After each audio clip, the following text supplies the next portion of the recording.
These pictures that you're seeing. Let's get right to Democratic Congressman Adam Smith of Washington. He's a ranking Democrat on the Armed Services Committee. It's nice to see you, sir. Thanks very much for being with us. Thanks for having me on. What was your takeaway from these hearings where you're trying to figure out the best way to eliminate the threat of attacks from some of the troops that are being trained by the United States?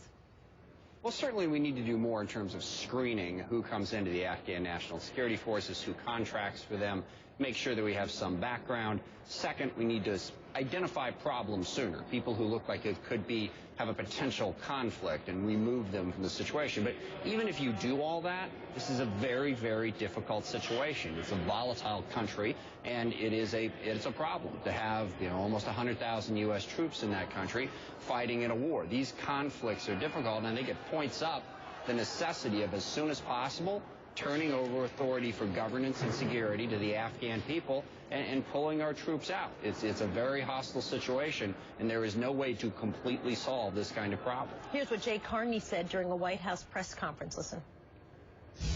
It is important to remember that 95 to 97% of the missions the U.S. forces embark on in Afghanistan, they do so with their Afghan partners. We're talking about thousands and thousands of operations that proceed successfully with Afghan partners. So you talk a little bit about how one important role is vetting everybody ahead of time, but what's the role of understanding culture, do you think? And is that done as well as it could be done?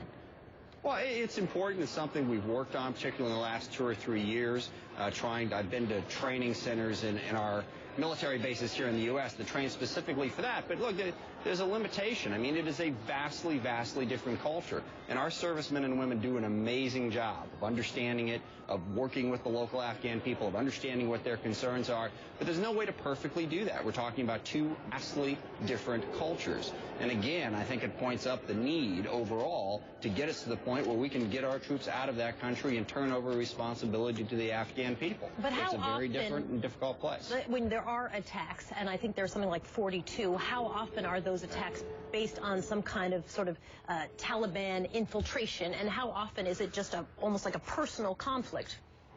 Well, according to the military, it's more the latter than the former. More often, it is a conflict between the Afghan and the U.S. forces that arises on some of the cultural stuff, a whole bunch of different things. Sometimes it's Taliban infiltration. More often it's the conflict that you talk about. And as I've said, those things are difficult to avoid. But look, the president has put us on a realistic path here. The goal in Afghanistan and Pakistan is to stop al-Qaeda and the Taliban from being in a position to threaten us. The president has aggressively prosecuted that war, taken out bin Laden, taken out a lot of the senior members of al-Qaeda, pushed the Taliban back in parts of the country. He's been as aggressive as he needs to be, but at some point, responsibility has to be turned over to the Afghan people, and it's critically important that we move in that direction. We give them the greater responsibility and begin to draw down our forces.